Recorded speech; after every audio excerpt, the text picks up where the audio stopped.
Bonjour à tous et merci de votre fidélité. Nous sommes très heureux de vous retrouver sur France 2 pour une nouvelle émission que nous consacrons aujourd'hui à la place des femmes dans le bouddhisme Theravada.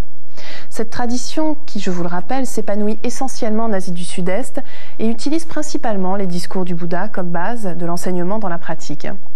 Si aujourd'hui les moniales se battent pour une meilleure reconnaissance, leur ordination soulevait déjà au temps du Bouddha un certain nombre de questions.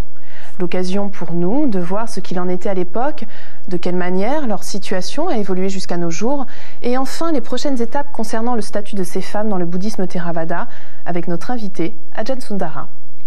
Ajahn Sundara, bonjour. Bonjour. Alors vous avez rencontré votre maître Ajahn Sumedho en 1977. Vous avez rejoint depuis une communauté monastique dans le sud de l'Angleterre. Il s'agit de la communauté de Chitta Viveka. Et donc, depuis une vingtaine d'années, vous dispensez des enseignements et vous guidez des retraites de méditation un peu partout en Europe et également en Amérique du Nord. Merci beaucoup d'être avec nous aujourd'hui. Alors, justement, Ajahn Sundara, j'aimerais que l'on revienne un instant sur votre parcours et sur ce qui vous a mené à vous tourner vers le bouddhisme.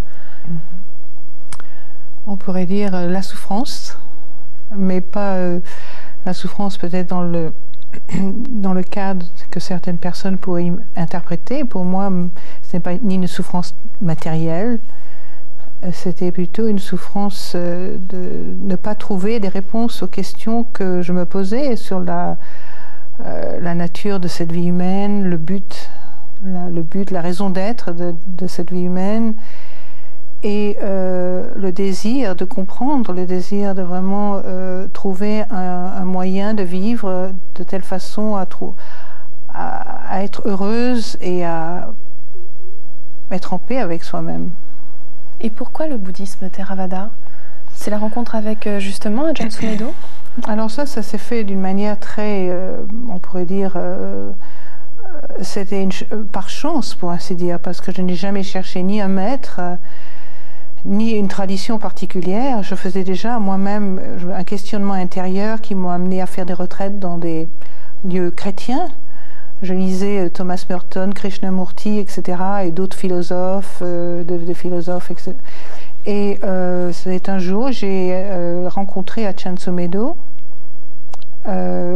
et je l'ai entendu parler de sa vie de moine en Thaïlande, dans le nord-est de la Thaïlande, moine de la forêt.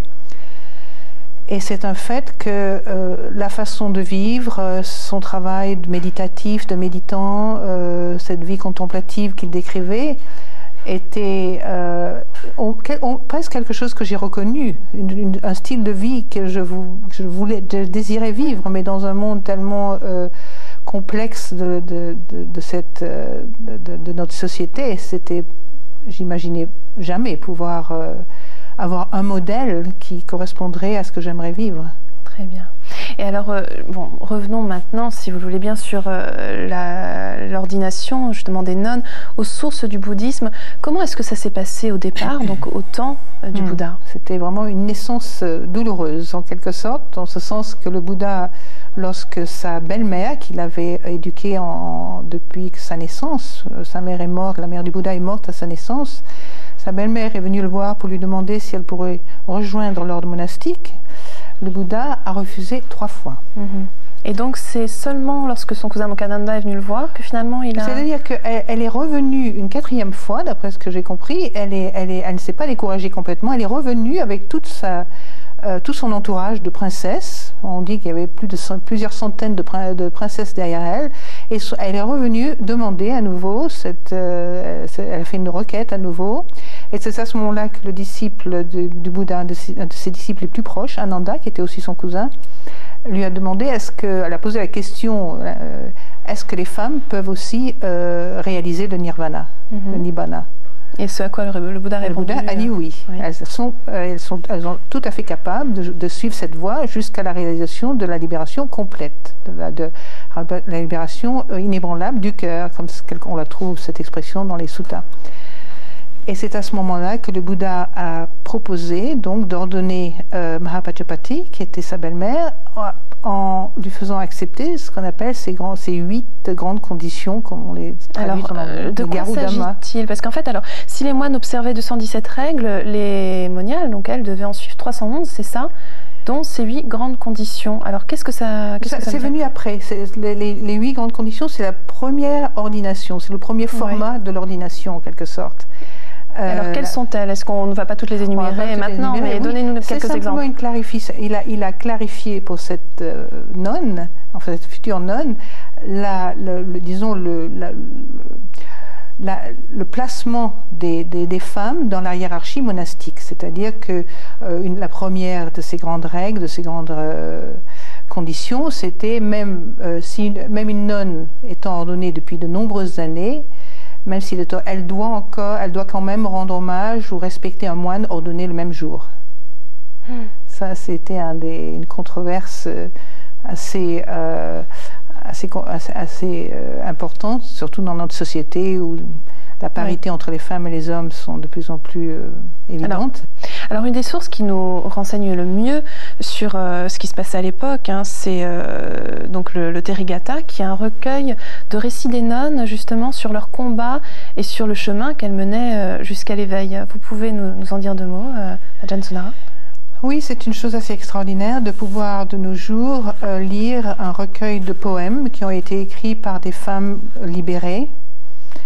C'est une chose qui est assez rare d'avoir l'histoire de ces femmes au travers de ces poèmes, et qui nous racontent leur lutte non seulement au cours du chemin jusqu'à ce qu'elles atteignent cet état de libération, mais aussi de là où elles sont parties. Et donc on a par ces anecdotes amusantes, c'est la façon dont c'est fait, c'est assez humoriste quelquefois, une idée de la condition sociale dans laquelle elles étaient, de leur vie et du travail qu'elles ont effectué pour arriver à suivre cette voie qui est très exigeante et difficile.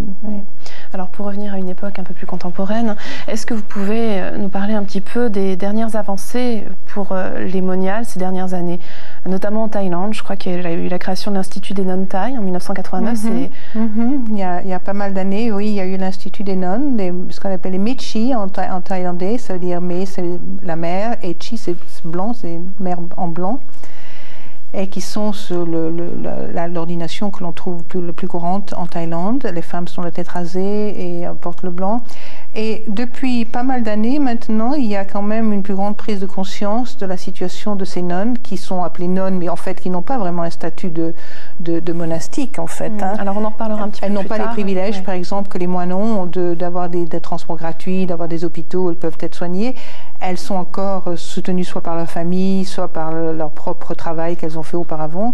Et elles sont dans une situation assez vulnérable finalement. Et récemment, il y a certaines femmes de la société, disons, d'un statut beaucoup plus élevé socialement, qui sont devenues moniales et qui ont permis justement, à l'image de cette nonne en Thaïlande, d'être plus respectées, etc. Donc de nos jours, on trouve des moniales thaïlandaises qui ont leur propre centre. J'en connais une qui est une amie, qui a un centre magnifique dans Bangkok, et qui fait énormément d'activités de la pratique du Dhamma, en scène des retraites avec 300 personnes, peut-être le week-end, etc., dans son propre centre. Il y a aussi des nonneries, des monastères pour femmes qui sont créés de plus en plus. Il y a des gros progrès en faveur de l'éducation. C'est important parce que l'éducation appelle le respect. Il y a maintenant de plus en plus d'opportunités pour justement ces moniales de faire des études approfondies du bouddhisme et de la philosophie bouddhiste, etc., de l'Abhidharma en particulier. Donc cette éducation est importante parce qu'en Asie, c'est ce qui permet vraiment d'être respecté. Oui, sans éducation, il est très difficile d'être vu comme quelqu'un qui peut être respecté. Et où est-ce qu'on en est de façon plus concrète au sujet de l'ordination des nonnes? Est-ce que c'est reconnu? Vous voulez dire les nonnes, les bhikkhunis? Oui. Mais, alors, les bhikkhunis, c'est un sujet très controversé actuellement, parce que les nonnes, disons, l'ordre des bhikkhunis a disparu il y a à peu près 15 siècles dans la tradition Theravada. Et il y a de nos jours, évidemment, un nombre croissant de femmes qui sont intéressées à rétablir cet ordre. Et il y a disons, des mouvements très conflictuels actuellement où certains disent qu'il est impossible de retrouver cet ordre, de rétablir cet ordre, et d'autres, parmi des moines très respectés et des femmes extrêmement engagées, qui pensent qu'il est possible de rétablir cet ordre. Alors, quelles sont justement les prochaines étapes pour une meilleure reconnaissance Alors, les prochaines étapes, eh bien, ce sont des choses qui se passent depuis plusieurs années. Une plus grande conscience de cette lacune, de ce manque d'entraînement dans la discipline monastique, de ce manque de lieux pour les nonnes pour vraiment étudier cette vie, pour vraiment vivre cette vie simplement. Et nous, en Angleterre, par exemple, il y a 27 ans à peu près, à Chancemedo, ayant constaté qu'il n'y avait pas vraiment une forme monastique pour les femmes occidentales qui permette justement un développement aussi approfondi qu'un moine dans la tradition bouddhiste, a créé l'ordre des Siladhara. Et moi, je suis un ordre, ce qu'on appelle Siladhara, qui n'est pas particulièrement connu, mais qui existe depuis 27 ans maintenant et qui se compose d'un ensemble d'un code monastique qui est issu c'est une chose créée, complètement nouvelle, qui est issue d'un ensemble de règles de bhikkhuni, des bhikkhus et des samineras, c'est-à-dire des novices, qui sont à 10 préceptes en général. Donc ce ne sont pas seulement des novices, mais aussi cette nouvelle forme qui nous engage à un entraînement de l'esprit et du corps dans l'affinement des préceptes, de ces 10 préceptes. Et il subsiste encore, selon vous, une grande différence entre justement la situation des moniales en Occident et en Orient dans la tradition Theravada? Alors la situation est très différente en Occident et en Orient. Parce que, en fait, on le voit aussi dans la tradition tibétaine. J'ai beaucoup d'amis dans la tradition tibétaine qui sont en train de former disons des nonnes en Inde, tibétaines, et qui elles-mêmes sont occidentales, c'est-à-dire elles ouvrent des monastères comme Tenzin Palmo, etc. Et c'est intéressant parce que pour nous qui sommes occidentales, on vit dans un monde où le mouvement féministe est quand même une chose presque ancienne de nos jours, dans une société qui l'a intégrée pas mal. Par contre, en Asie, les nonnes sont beaucoup plus, je dirais pas en paix avec la situation, mais elles acceptent beaucoup plus facilement cette différence entre les hommes et les femmes qui fait partie de leur société de toute façon.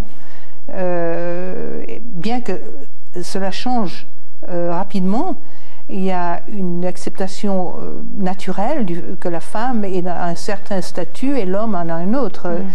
Donc cette différence se fait dans la famille aussi, dans la société. Mais les choses sont tout de même en train d'évoluer. Mais ça commence à bouger, voilà, cette influence occidentale. Je vous remercie infiniment, Ajahn Sundara, d'avoir été avec nous et de nous avoir fait partager votre expérience. Merci. Pour terminer, voici quelques ouvrages que nous vous conseillons.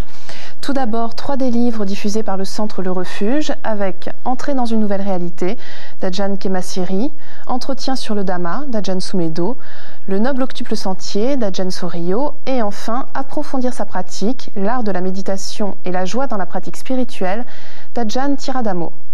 Je vous rappelle que ces livrets proposent à la fois les enseignements donnés au Centre du Refuge, ainsi que des textes choisis principalement de l'École de la Forêt, dans des traductions souvent inédites. Nous vous proposons également Bien-être et incertitude, 108 enseignements de Pema Chodron, publiés chez Pocket Spiritualité. L'auteur nous livre quelques clés du bien-être qui nous permettent de nous engager sur la voie de la sagesse et de la sérénité. Et enfin, Les religions face aux femmes, d'Ariane Buisset et préfacé par Frédéric Lenoir, publié aux éditions Acarias l'Originel. Cet ouvrage, très bien documenté, nous aide à mieux comprendre la place faite aux femmes dans les grandes religions monothéistes, mais aussi dans le bouddhisme, le confucianisme ou encore le taoïsme.